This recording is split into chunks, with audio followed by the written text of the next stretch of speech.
A war that its aftermath led to a second one known as World War II. I've set out to learn more about this extraordinary war. I could not do this alone. I was going to need some help. I called in a famous historian. He has been studying this war for a few days. His name is Ryan Martinez. He's willing to give me a first-hand look at the landscapes that are plagued by this great war. This war is known as World War I.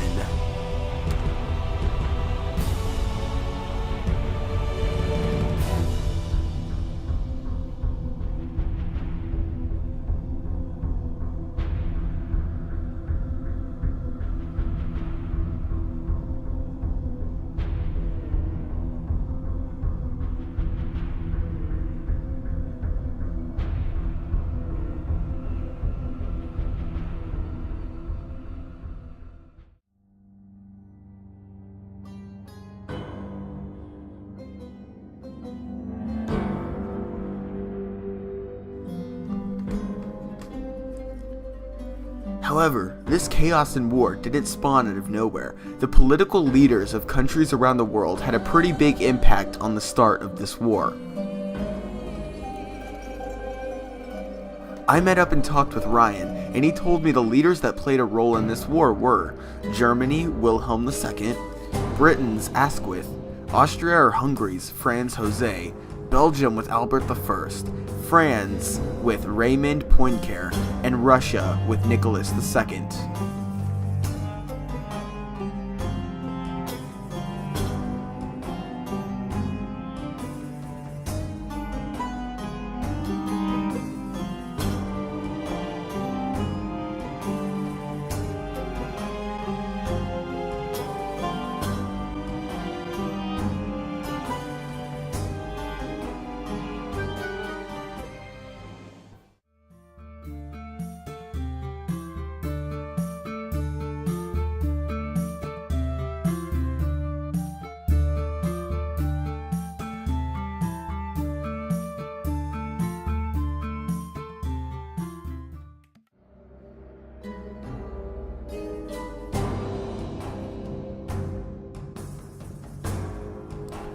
During my brief visit with Ryan, he drove me around where he lived, explaining more about the culture and also who Poincaré was.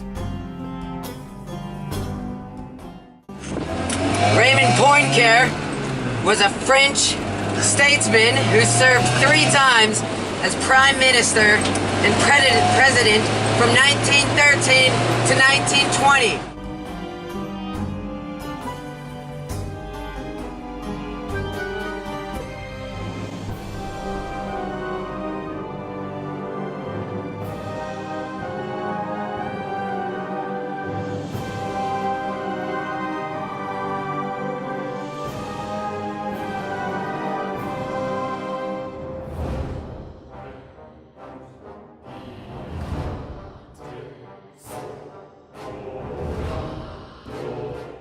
Ryan invited me out on an expedition of the Black Forest in Germany. He wanted me to have a first-hand glimpse of these historical battlegrounds.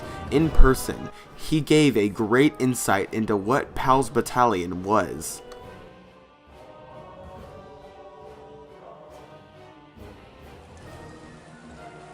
So, can you tell me a little bit about Pals Battalion? It's kind of funny you ask me that, because seems that we've stumbled across a ancient World War I M1911 used by the Pals Battalion. I'll test that out later. So, the Pals Battalion was a program invented by the Liverpool, and basically they just got a bunch of volunteers to come and fight for their country. Kind of like the Army Reserves that we have here in the United States. And they got everyone. I mean, they got people from shop clerks to artists. However, I didn't get all the answers I was expecting, and I still had one more question, so I caught up with Ryan to ask him. So, what was life like for women during World War I? Well, most of the women were working in factories while their husbands were off fighting in the war. They were, most of them were working in factories that produced stuff like transportation and even like ammunition. Like some women were making bombs, and over 100,000 women died from TNT exposure.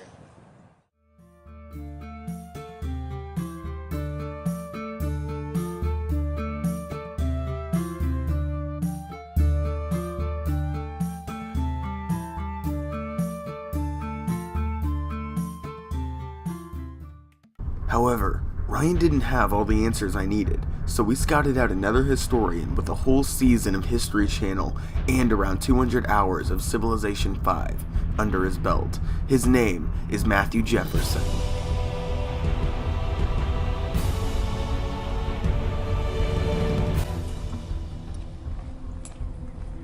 So I hear you want to know about the economics of leading to World War I, right? Yeah.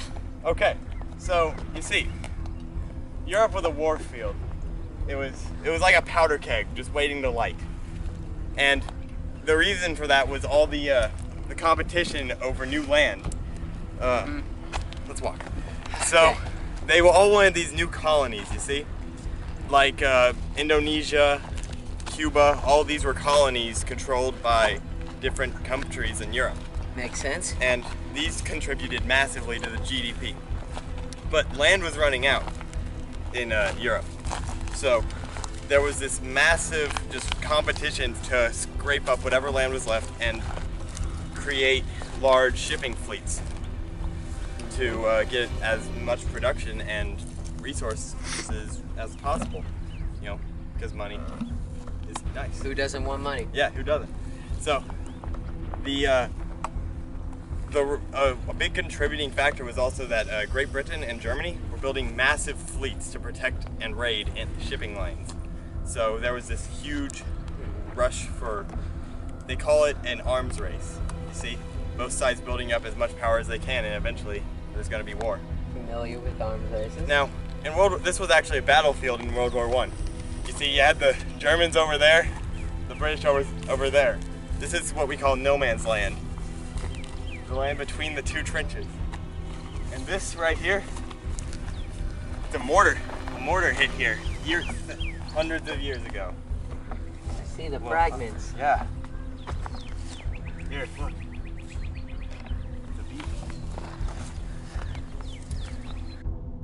We headed to a shooting range to test out some weapons from World War I. Both Ryan and Matt would be showing me a first-hand glimpse of them shooting.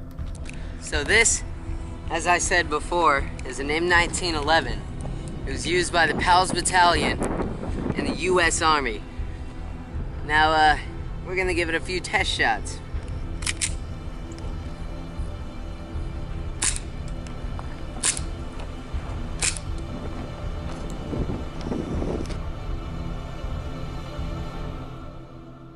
So this here is the K98 Mauser. It was the German rifle used during World War I. As you can see, bolt action, clip goes right here, and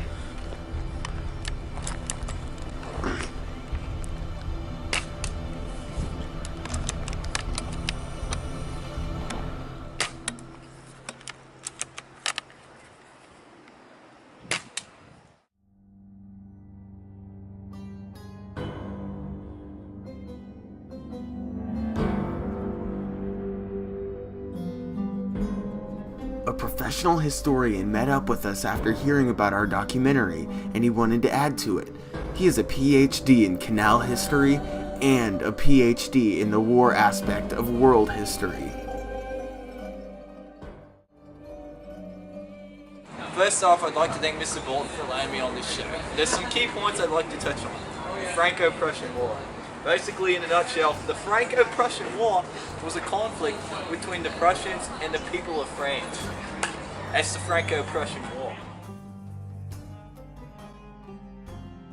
Another key point I'd like to touch on is the arms race during World War I. So, basically Russia, Britain, Germany, and France were having an arms race competing for arms, and this is very prevalent during the times before the First World War. Now that concludes my privilege of being on this show, and thank you for this opportunity, and I hope to be back at it later. Thank you. So the Straffen Plan was a plan that the Germans concocted where they wanted to march on through Belgium to get to France.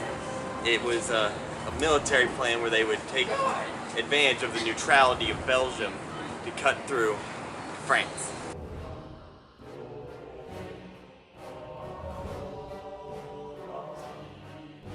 So Austria and Serbia were being forced together by politics. They were all under Austria. The Serbians wanted their independence, so they were fighting for this, and that's why they assassinated Franz Ferdinand.